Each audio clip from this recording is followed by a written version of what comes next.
एक थी रानी। क्योंकि राजा की मौत एक हादसे में हो गई थी, रानी को ही राज्य संभालना पड़ रहा था। रानी का नाम था रानी रश्मिवती।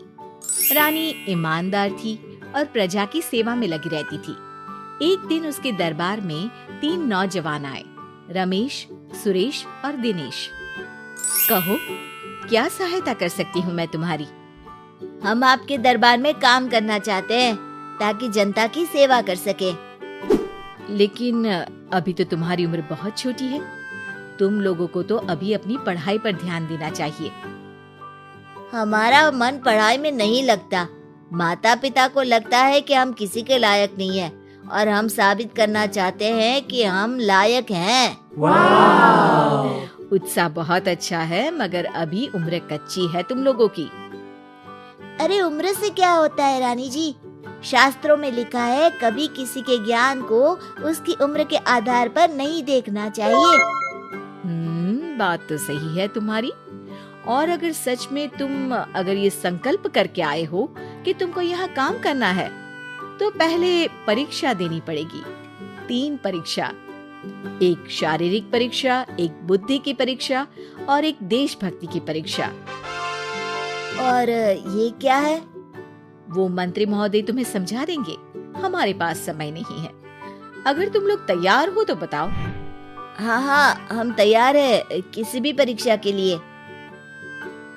मैं भी तैयार हूँ कुछ भी कर गुजरने के लिए।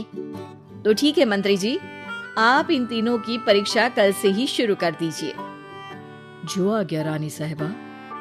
अगले दिन से ही तीनों की परीक्षा शुरू हो जाती है। पहले शारीरिक परीक्षा, यानी किस में कितना है दम, ये देखेंगे हम।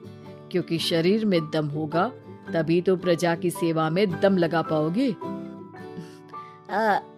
हमें क्या करना होगा?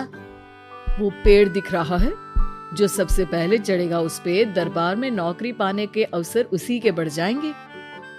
मैं चढ़ता हूँ। अरे रुको रुको, गिनती गिनने दो।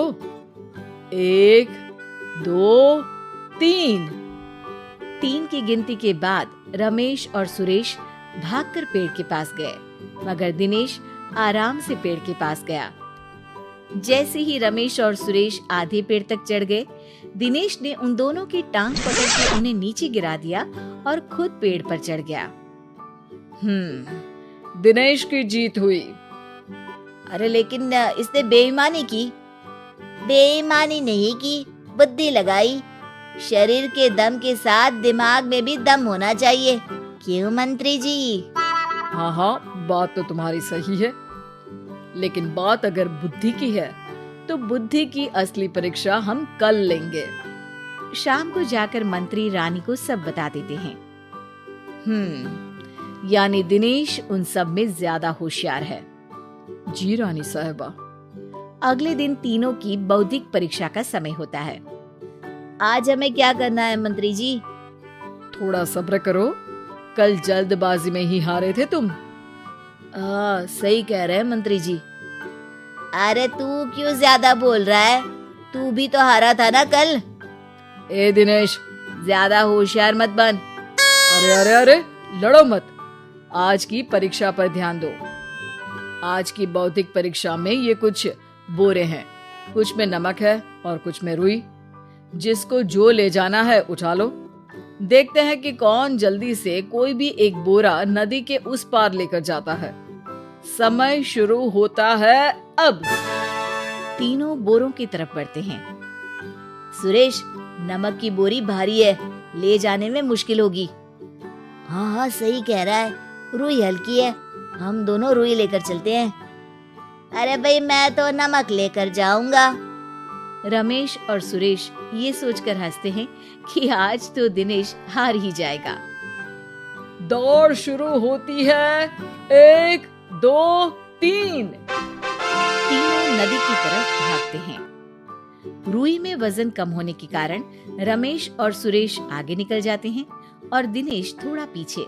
पर जैसे ही वो सब नदी में जाते हैं, दिनेश की बोरी का नमक गलने लगता है और वजन कम हो जाता है, जबकि रमेश और सुरेश की रुई में पानी भर जाता है और बोरी का वजन बढ़ जाता है। अरे ये इतनी भारी क्यों हो गई रमेश? अरे मुझे क्या पता, शायद जादुई बोरी है। अरे लगता है कि हम बेवकूफ बन गए। बने नहीं हो, तुम हो ही बेवकूफ। इतना तो पता होना चाहिए कि पानी में नमक गल जाएगा। दिनेश का पूरा नमक गल जाता है और बोरी खाली हो जाती है। वो जल्दी से रेस पूरी कर लेता है। इस परीक्षा के विजेता भी दिनेश ही है। उसने दिमाग लगाकर दिखा दिया कि वो बौद्धिक परीक्षा में भी रमेश और सुरेश से आगे है। अब कल तुम्हारी देशभक्ति की परीक्षा होगी, जो स्वयं रानी माँ लेंगी। रात को फिर मंत्री रानी के पास जाकर बता देते हैं कि आज की परीक्षा में कैसे दिनेश ने अक्लमंदी दिखाई और बौद्धिक परीक्षा में भी उसी की जीत हुई। अरे वाह, दिनेश तो हमारे बहुत काम आ सकता है। हम उत्साहित हैं कल की परीक्षा के लिए। वो तो ठीक है रानी साहिबा, लेकिन हमने सुना है कि पड़ोसी राज्य का राजा आकाशदीप हमारे राज्य की सीमा में घुसपैठ कर रहा है। ये तो चिंता की बात है, हमें जल्द ही कुछ करना चाहिए। अगले दिन रमेश, सुरेश और दिनेश अपनी आखिरी देशभक्ति की परीक्षा के लिए दरबार में आते हैं। प्रणाम रानी साहिबा। नमस्कार रानी जी। प्रणाम रानी माँ। हमने तुम्हारी परीक्षा पर गौर किया। दिनेश आगे हैं। हम तुम तीनों में से किसी दो को ही दरबार में काम दे सकते हैं।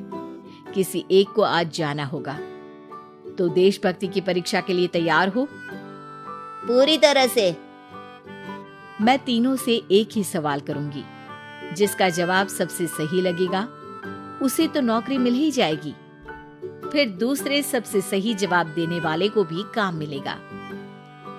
आप लोगों का समय शुरू होता है अब। ज्यादा सोचने का समय नहीं होगा। जो मन में पहली बात आए उसका जवाब दे। तो सवाल ये है कि तुम इस मिट्टी के लिए क्या कर सकते हो? मैं इस मिट्टी को साफ रखूंगा। यहाँ के लोगों के भोजन की कमी को मैं पूरी करूंगा। मैं यहाँ के लोगों को गले लगा लगा के उनको खुशी दूंगा रानी माँ, और गरीबों के लिए घर बनवाऊंगा। मैं इस मिट्टी के लिए किसी की जान भी ले सकता हूँ रानी माँ। मंत्री, दिनेश को एक तलवार दो। जी रानी जी। दिनेश, पड़ोसी राज आकाशदीप की जान तुम्हारे हाथ में है। जाओ, अपना काम पूरा करो। आज रात को तुम उस पर हमला करोगे जब वो सो रहा होगा। दिनेश वहां से चला जाता है। रानी माँ, ये आपने क्या किया? अभी किया नहीं है मंत्री जी।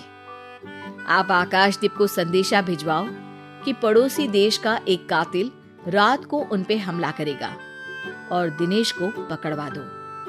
अरे, ये आप क्या कह रही हैं? और क्यों कर रही हैं आप ऐसा? राजा को लगेगा कि हमने उसकी मदद की, उसकी जान बचाकर। वो हमारे राज्य का पीछा छोड़ देगा और हमारा एहसानमंद हो जाएगा। और दिनेश का क्या होगा? इस राज्य को दिनेश जैसे शातिर और लड़ाकू लोगों से ज्यादा जरूरत है ऐसे लोगों की, जो लोगों को खाना खिलाने की और खुश करने की बात करे। और ये गुण सुरेश और रमेश में है। इन्हें नौकरी दे दो।